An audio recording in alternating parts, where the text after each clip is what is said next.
You can make a fortune in property or lose a lot of money, and one decision can decide it.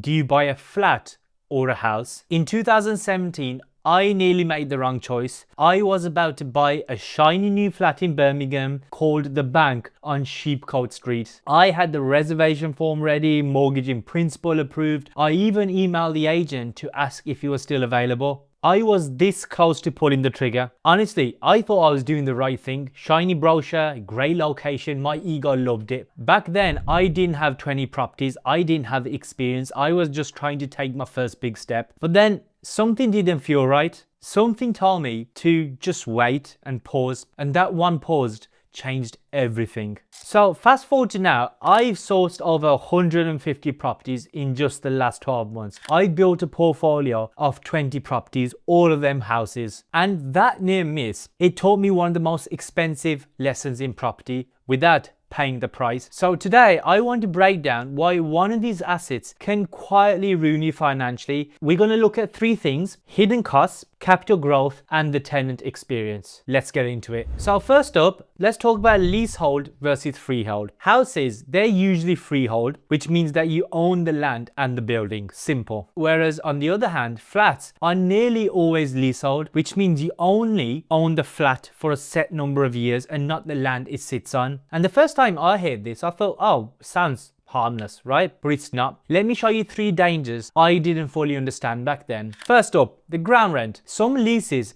double the ground rent every 10 years. I know one buyer who ended up paying 8 grand a year in ground rent, and that flat became unsellable. Yes, new laws cap the ground rent on new leases, but for older flats, if you've got one of those older flats, you're pretty much stuck. And looking back, I dodged a bullet with that Birmingham flat, because when I was preparing for this video, I was actually querying how much the ground rent is now compared to when I was about to purchase it, and it's gone over £4,000 itself over the number of years. £4,000 is not small change. And then the second thing is service charges. Flats share the building, so that essentially means you share the cost, whether it's lift breaking, if the roof leaks, if there's a cladding disaster, you get a fat bill with zero say in the matter. Whereas when it comes to houses, yeah, you still have to pay for repairs, but you control who, when, and how much. And then the third thing is the lease length. If your flat is under 80 years, what happens is that lenders, they just get twitchy, they lose their appetite, and the value of your flat starts dropping fast. And when it comes to extending a lease, that can cost tens of thousands of pounds sometimes. But in most cases, you will have to pay to get an extension on the lease. With houses, no lease, no expiry, and no ticking time bomb. But let's say, even if you dodge the fees, right? You're probably thinking, like, flats still go up in value over time, right? They do, but not as much as you think. And this right here is one of the #1 reasons why I own 20 houses instead of 20 flats, right? Because houses consistently outperform flats when it comes to capital growth. Just in the last 5 years, flats, they've gone up in value around 7%. Not bad, you think, but if you compare it to houses smashed it with 24%. So that's nearly 3 times more that the houses are going up in value compared to flats over the past 5 years. That's a lot of difference. What I wish someone told me back then is this, that as silly as it sounds, it's not the bricks and mortar or the buildings that go up in value. It's the land that appreciates. And you probably heard the saying that, oh, buy yourself some land, they're not making any more of it. And that's exactly why, the houses go up in value, because the houses, you actually own some land. Whereas when it comes to a flat, you're just owning that box, and that box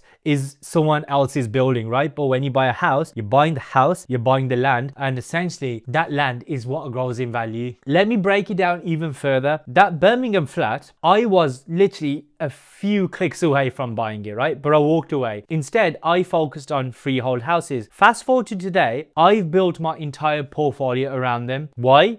Because you can also add value to them. You can extend, you can convert the loft, you can redecorate, you can landscape. Even a basic refurb can boost the rental and resale value of a house. Whereas when it comes to flats, you can't even knock down a wall without permission. Sometimes you just have to pay just to ask, right? Which is kind of silly. And then there's also a demand thing. If you put your investor's hat on, right? You have to really think about that. People, they want space, they want gardens, they want parking, maybe a home office. Houses give them that opportunity, or give them at least a chance to be able to do these things. Whereas you only really need to look at flats, especially in city center. They're kind of like oversupply, right? That doesn't mean there's not demand for them, but the point is that's why the growth just doesn't compare when it comes to a flat versus a house. And then the final thing is the tenant stability and turnover. If you've watched any of my videos, you'll probably know that I'm really not a fan of the cash flow when it comes to investing, because in my opinion, the real money in property is made when the price of the property goes up, right? But cash flow is not bad. It's not like you wouldn't say no to it, right? It helps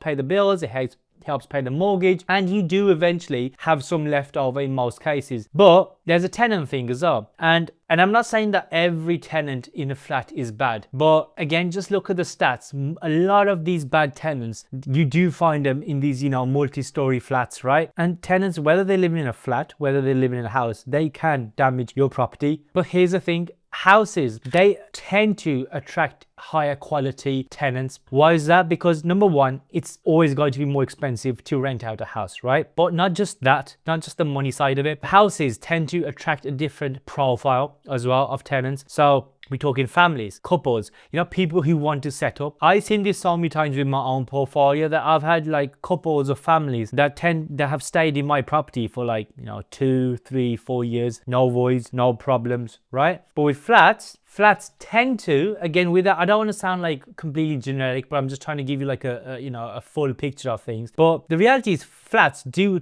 attract more movers, right? And when I mean movers, I'm talking about like single people, students, people in between stages, right? Who essentially see the flat as a bit of a stepping stone to be able to buy a house when they can afford it. Flats are great for short-term lets, but terrible for stability. There's a higher chance that you're going to get turnover every 12 to 24 months with flats, which means cleaning, repainting, marketing, void periods, all these things, no matter how small they are, they will eat into your profit. And here's what people miss as well: control. With houses, you call the shots. So that means no management company, no upstairs neighbors, throwing 3 a.m. parties, no surprise bill 3 letterbox. You get to build real relationships with your tenants if that's the route you want to go down. I personally use a management company, so I don't deal with that. But even my property manager has always said, and they're managing like hundreds and hundreds of properties. They tend to build a better relationship with people